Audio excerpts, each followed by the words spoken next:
Hi, my name's Charlie Burton, and in conjunction with Simon Campbell, we're going to be doing a regular series here of a bit of analysis at times, but also Ask Trader Charlie. So we have regular questions coming through, and if you do have any questions, then by all means send them in to Simon, and then every week I will attempt to answer some of these questions for you. We already have a number of questions over the coming weeks, but by all means do send them in. Now, what we'll do is we'll start off with answering a question, and then I'll have a quick look at the markets with you as well. So to start off with, the first question I've got here is trading in a demo account versus the real world. Charlie, I've been trading 6 months now on a demo account with a broker and have been quite successful in locking in profits, doing 2 or 3 trades a day. I felt my analysis was good. However, recently when I funded an account with real money, I haven't been able to replicate the same results. Am I being too cautious, or should I trust my instincts? Well, the thing with, if we bring this over across a little bit here, and if I bring up a pen, the problem that we have with demo accounts, if we've got a demo account, so just write down demo here, if I can actually write with this squiggly pen here. So the problem with demo accounts are great for practicing execution. So what we often find is that we might get orders wrong, or execution. If you're just trying to learn someone's platform, you might have opened up a brokerage account, then yes, using a demo account just while you're getting used to the nuances of their platform is quite useful. Another reason why someone might use a demo account is that they might be new to trading and they just want to get used to the overall art of placing trades. Now there's a but and there's a however here. The but and the however are that demo account trading is about as useful as a chocolate teapot. So the reason being is that this very, very small thing, which is actually huge, cannot be replicated when trading on a demo account, and that is the psychological effects of trading on a demo account. So the psychological effects of trading on live money. So the reality is that all the time you're trading on a demo account, you're much more likely to be trading without any emotion, because it's not your money, it's just pretend money that you're putting in. So when you place trades and you get into them, and if it's a profitable trade, you let it run to its target and all of that sort of stuff. And even if you have losing trades, it makes no bearing on you. Now, some people say, "Oh no, Charlie, but I trade a demo account as if it's live." No, you don't. You don't. It's impossible to completely replicate it, because those emotions do come into play once you are trading on real money.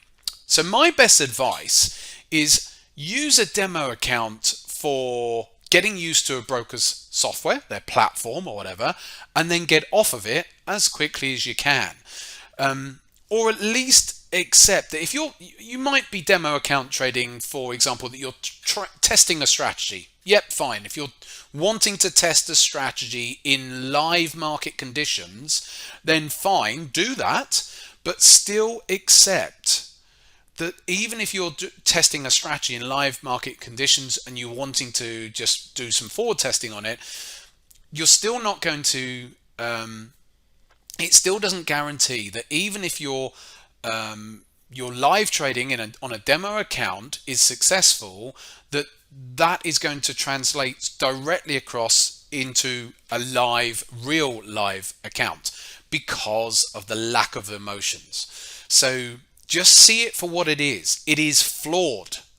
So it's good for practicing. It's either good for practicing the platform, or it's good for practicing if you want to be testing in a live environment a strategy. However, it's never going to be the same as trading on a real account. So this question that's come in, it's fairly typical of what you see, that someone trades successfully on a demo account because they have no emotions. So they will just run their trades to the targets. They will just accept the losing trades when they have the losing trades. But when they go into the real world of trading with real money, all of a sudden, when they're in these profitable trades, they don't run them to their targets anymore in the same way. Maybe they clip them. Maybe they come out that little bit earlier. Maybe having a few losing trades actually affects them, and then they hesitate and they don't take some of those future trades because of the likes of fear.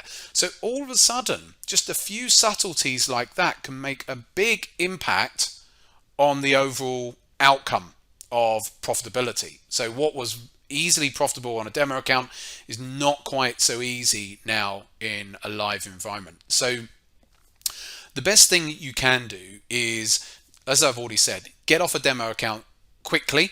And even if you're trading in absolute tiny stakes, then do it with tiny stakes, but at least it feels you've got something tangible there. You are trading with some form of real money.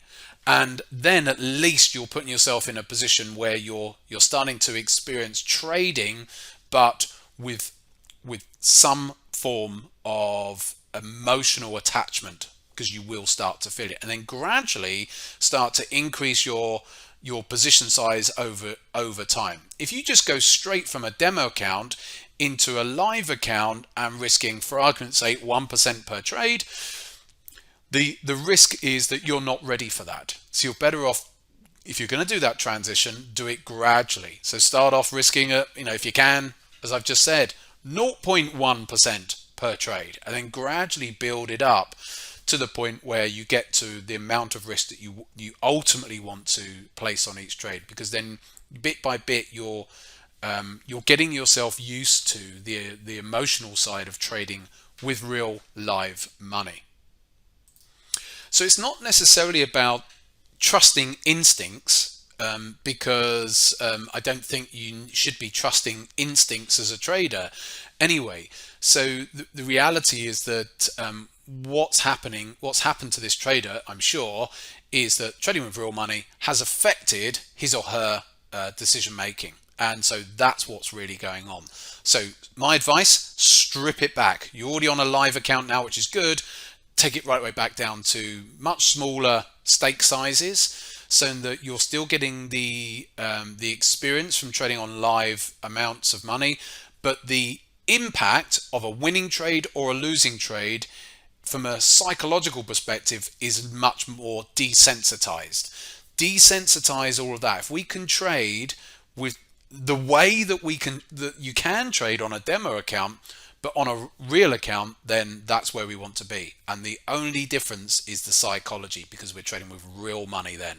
So start it off really low and then gradually build it up over time. Take your time. Don't be in a hurry to go up and think, oh, I've got to make this money now. Look, the markets aren't going anywhere. Take your time with it, and it's the people that rush it, the people that fail. So that would be my advice there. Now, moving over to the charts, actually, let's have a quick look this Sunday, this weekend here. So we're going into the weekend of the 4th, 5th of June. Now, in subsequent weeks, I'm not going to be able to do any analysis because I'm going to be out of the country, but I'm still going to be able to do some videos for you anyway, answering some questions. So let's have a look at the stock markets, and a market that I found very interesting this week is actually the Russell 2000. I was doing a load of analysis on it in the earlier part of this week. This is the S&P 500, as we can see here, just on a daily chart. It's had this nice run up. It's sort of consolidating at the moment, down there on Friday. What are the considerations going forward? Inflation is still at the heart of everything. So we're seeing oil prices going up into the end of this week. If I just bring up the oil futures here, then we can see that oil, at the end of this week, the Thursday, Friday, oil's closed out at above $120 there. And if we continue to see oil prices going up, then that could act as a drag on the stock markets, of course. And but again, like all correlations, they come and go. So the market is constantly trying to discount future events. And the market is a very fickle, sentimental creature that sometimes it will ignore in the short term things that go on. So it's not unheard of that you couldn't have, let's say, oil prices going up and the stock market going up at the same time.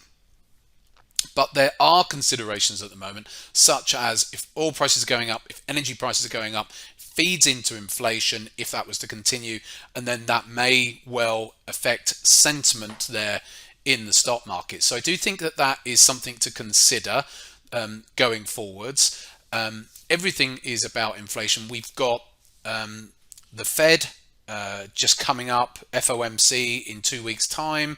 We've got ECB, big one in the calendar, this coming Thursday as well, which is obviously going to affect the euro. But as far as the stock markets are concerned, then that's where a lot of the attention is. It's all about inflation, inflation expectations. Have we peaked? Have we not peaked? In which case, are the Fed going to pause in September, or are they going to actually have to do another 50 basis point increase in September? Because it's already baked in for June, July meetings. So it's really about now the market's already thinking, well, are we going to hike in September or not?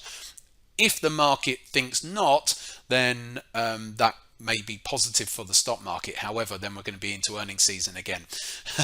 So at the moment, though, the rates market has increased the odds of another hike coming in September, or 50 basis point hike. I think it's risen from like 30 odd percent up to 70%.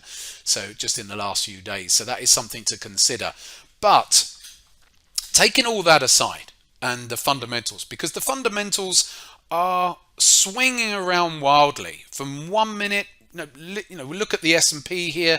We can see it's had quite a nice bounce in the last couple of weeks, really. And so the stock markets have bounced against the odds. And why? Because all of a sudden the rates markets, and if we then go out to 2023, they're already starting to price in, well, how far are the Fed going to go? It was priced in at 3.5%. It started to come back down towards 3%. And some speculators are looking at upper 2% as that neutral rate. So, or terminal rate, should I say. So there's all this speculation going on. And what tends to happen is that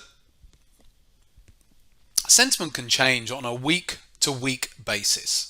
If it didn't, then the stock market would just carry on falling, wouldn't it? It'd still be down. It'd be down at new lows right now. So let's have a look at this technically. So coming out to the monthly chart of the S&P, so far the S&P did do that 38% retracement from the highs, that fib retracement from that key low of March 2020 up to the highs that were made in the first week of January of this year. So it did just do that 38% retracement. We've seen a bounce off of that zone there.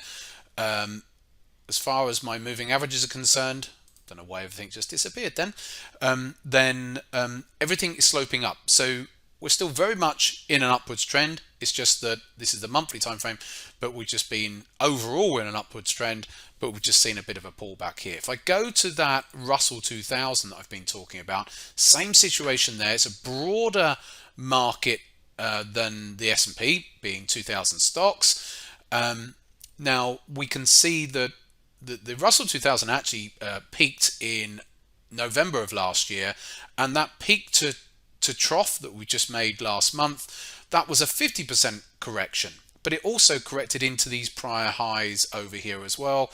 And looking at it at the moment, we've done what, 1, 2, 3, 6, 7 months down, and we've obviously bounced off those lows so far. So I think some considerations are that these stock markets have done some reasonable pullbacks. So in the near term, at least, even if the stock markets are going to roll over and come down further, if we look at the fundamentals are certainly creating headwinds for the stock markets, and they will continue to have headwinds over the medium term. But in the short term, anything can happen. And in the short term, even on the monthly chart, scope is there for more of a bounce when we look at just purely the technicals here at the moment. But in the medium term, I think we still got some headwinds there to work our way through. But short term, technical support we came into just last month on the Russell. We've done a bit of a bounce, and if we come back down to the daily charts of the Russell, then it made this low earlier in May. We bounced, we pulled back, we failed to make a new low here, and now we've broken to a little new high here as well. So looking at those mid-cap stocks, looks like there could be a little bit more upside there, but only time will tell. I shall leave that with you for this week, and be back in touch in a week's time.